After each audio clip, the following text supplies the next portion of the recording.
बिहार में जिस तरह से राजनीतिक चर्चा शुरू करने के पहले लालू प्रसाद और नीतीश कुमार का नाम लेना बहुत ज़रूरी हो जाता है। इनके बिना बिहार की राजनीति का कोई भी ककहरा शुरू नहीं होता है। वैसे ही अब एक बार फिर से इस देश और बिहार की राजनीति को अगर जोड़ करके देखें तो प्रशांत किशोर का नाम जोड़ना जरूरी हो जाता है। प्रशांत किशोर एक राजनीतिक रणनीतिकार हैं और उन्होंने इस जो उनका ये काम है, इस काम को बाखूबी निभाया भी है। वर्तमान परिस्थिति में प्रशांत किशोर को लेकर के कई तरह की बातें कही जा रही थी। कहा यह जा रहा था कि वो कांग्रेस के साथ जुड़ेंगे और कांग्रेस के साथ जुड़ करके देश में नरेंद्र मोदी विरोधी एक बड़े गठबंधन की तैयारी करेंगे। हालांकि आज भी वो ये काम कर रहे हैं, लेकिन कांग्रेस के साथ जुड़ करके जो काम करने की बात थी उस पर कहीं ना कहीं विराम लगा है। हमने आपको खबरों में एक दिन पहले ही बताया था कि प्रशांत किशोर कांग्रेस के साथ जुड़ने वाले थे, एक पद लेने वाले थे और उनको पद देने की पेशकश भी की गई थी, लेकिन उन्होंने उससे इनकार कर दिया है। एक निजी चैनल से बातचीत के दौरान प्रशांत किशोर ने सारी स्थितियों को स्पष्ट किया है। उन्होंने इस पूरे माहौल में क्या कुछ हुआ उसको लेकर के बड़ी बारीकी से उन्होंने बातें रखी है और आगे की रणनीति को लेकर के, खास करके उस बात को लेकर के कि प्रधानमंत्री नरेंद्र मोदी के विरुद्ध कौन चेहरा होगा, इस पर भी उन्होंने अपनी बात बड़ी बारीकी से रखी है। और कौन होगा वो शख्स, इसका भी उन्होंने मिले जुले तौर पे कहा जाए तो इशारा जरूर कर दिया है। जहां एक तरफ कांग्रेस की बात है, प्रशांत किशोर ने स्पष्ट तरीके से कहा है कि कांग्रेस में ऐसे ऐसे दिग्गज हैं जो कांग्रेस पार्टी को एक बार फिर से नए कलेवर में, नए तेवर में लाकर खड़ा कर सकते हैं। 2024 के चुनाव की बात चर्चा जब भी हो रही है तो उसको लेकर के भी उनका सीधे तौर पे कहना है कि कांग्रेस में क्षमता है कि वो अपनी जड़ें फिर से एक बार मजबूत कर लें। कांग्रेस मजबूत जड़ वाली पार्टी है और उसमें कई ऐसे नेता हैं जो नेतृत्व कर दे और पार्टी को एक बार फिर से खड़ा कर सकते हैं। राहुल गांधी और प्रियंका गांधी के बारे में पूछने पर उन्होंने स्पष्ट तरीके से बताया, हालांकि ये एक सामान्य बात है, लेकिन असल बात जो प्रशांत किशोर ने अपने इंटरव्यू के दौरान कही वो था कि नरेंद्र मोदी के विरुद्ध कौन चेहरा होगा, हम वो बताएंगे। उससे पहले आपको बता दें कि कांग्रेस को लेकर के सवाल जब पूछे गए उनसे कि क्या प्रियंका गांधी को आपने प्रस्तावित किया था कि वो पार्टी का कमान संभालें, इस पर प्रशांत किशोर का सीधे तौर पे कहना था कि ये अंदरूनी बातें हैं। न तो प्रियंका गांधी का नाम आया था और न ही राहुल गांधी का नाम पार्टी के कमान देने की बात मैंने कही थी।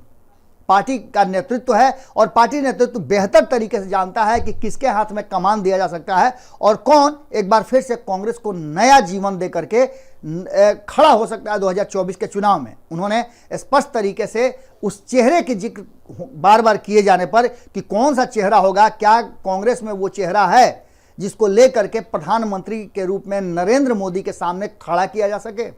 इस सवाल का जवाब भी उन्होंने बड़ी बारीकी से दिया और इस सवाल के जवाब में उन्होंने कहा कि राहुल उनके अच्छे मित्र हैं। पहले भी 2014 से लेकर के अब तक, यानी आने वाले 2024 के चुनाव तक, इन 10 सालों में बहुत कुछ होना बाकी है और जो कुछ भी होगा वो कहीं ना कहीं इस बात की तरफ इशारा करेगा कि आगे क्या कुछ होना है और इस देश की राजनीति किस करवट बैठेगी। हाँ, एक बात जरूर है कि प्रधानमंत्री के पद के उम्मीदवार और दावेदार को लेकर के प्रशांत किशोर ने बड़ा ही स्पष्ट तरीके से कहा है कि इसके लिए जो राज्यों के चुनाव हो रहे हैं, कई राज्यों में ऐसे चेहरे हैं जो प्रधानमंत्री की दावेदारी और उम्मीदवारी के लिए बहुत ही फिट बैठते हैं। अब यहीं आकर के वो ट्विस्ट शुरू होता है जो प्रशांत किशोर कहना चाह रहे थे और इशारा कर रहे थे। कहीं ऐसा तो नहीं कि प्रशांत किशोर बिहार की बात कर रहे थे, कहीं ऐसा तो नहीं कि जो चर्चाएं लगातार हम आपके सामने रख रहे हैं नीतीश कुमार को लेकर के, कहीं नीतीश कुमार ही वो चेहरा तो नहीं है, क्योंकि नीतीश कुमार भी लगातार आगे अपना दो कदम आगे बढ़ा रहे हैं। हाल फिलहाल में आपने देखा कि अपने लगातार विरोध के बावजूद, दूरियों के बावजूद उन्होंने तेजस्वी यादव को अपने नजदीक रखा और खुद तेजस्वी यादव के नजदीक भी गए। इसका मतलब सीधा सा है कि कहीं ना कहीं प्रशांत किशोर वो तैयारी कर रहे हैं और कांग्रेस शायद प्रशांत किशोर को अपने पाले में न ला करके एक रणनीतिकार के रूप में ही रखना चाहती है कि जब मौका आए तो कांग्रेस पर यह आरोप न लगे कि कांग्रेस ने प्रशांत किशोर के माध्यम से किसी और को प्रधानमंत्री की उम्मीदवारी और दावेदारी के लिए नाम सुझाव दिया या प्रस्तावित करके खड़ा कर दिया। आप समझ सकते हैं कि राजनीति में बहुत सारे चीज सांकेतिक होते हैं। कांग्रेस इतनी बड़ी पार्टी है और तब भारतीय जनता पार्टी और विरोधियों को यह बात पूरी तरह से उनके पाले में चली जाएगी और एक मुद्दा मिल जाएगा कि कांग्रेस में इतनी बड़ी पार्टी होने के बाद, इतनी पुरानी पार्टी होने के बाद, इतना रूट उसका जमीन के अंदर होने के बावजूद भी क्या एक प्रधानमंत्री की उम्मीदवारी में किसी का नाम नहीं सुझा सकते हैं। इन सारी बातों को दरकिनार करते हुए प्रशांत किशोर ने जो प्लान बनाया है, उस एक्शन प्लान में यही लगता है कि सांप भी मर जाए और लाठी भी ना टूटे, ऐसा कुछ प्लान लेकर के प्रशांत किशोर आए हैं।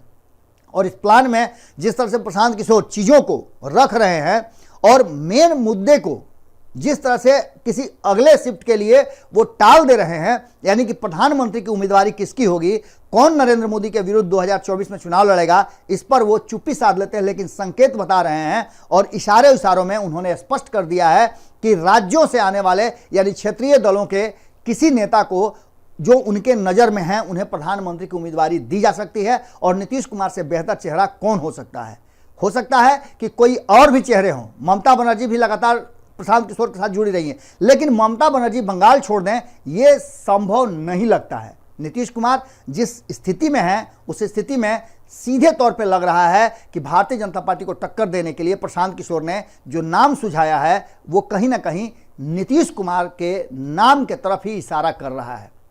अब इस नए प्लानिंग में जिस तरह से प्रशांत किशोर ने सारी स्थितियों को अपने चर्चा में रखा है और जो पत्ता खोला है प्रशांत किशोर ने, उससे साफ लगता है कि कौन मोर्चा संभालेगा। ये बातें लगभग उन्होंने बता दी है, बस इसका सिर्फ घोषणा बाकी है। जुड़े रहिए भारत लाइव के साथ, खबरों का सिलसिला लगातार जारी है। यदि आपने हमारे चैनल को अब तक सब्सक्राइब नहीं किया है तो जरूर कर लीजिएगा, क्योंकि अच्छी और सच्ची खबरें भीतर खाने से निकाल करके इसी चैनल पर आपको देखने को मिलेगा, वो भी बिल्कुल मुफ्त। सिर्फ आपको करना क्या है कि सब्सक्राइब करने के बाद वो बेल आइकन जो है उसे दबा करके ऑल का ऑप्शन क्लिक कर देना है, तो सभी खबरें आपको मुफ्त में प्राप्त होती रहेंगी। बहुत बहुत धन्यवाद, नमस्कार। अगर ये वीडियो पसंद आई और वह बिहार के राजनीति और बिहारियत से सरोकार रखेनी तो सब्सक्राइब बटन दबा के चैनल के सब्सक्राइब कर ली। ओजे एगो घंटी बा, ओकरा बटन दबा देला से कुल सटीक और मारक खबर रुआ मुफ्त में मिल जाई। अगर रुआ पत्रकारिता के हमनी के नया प्रयोग में सहयोग कर चाहतानी तो ज्वाइन बटन दबा दी। पेटीएम नंबर नोट कर ली 9386816700। धन्यवाद।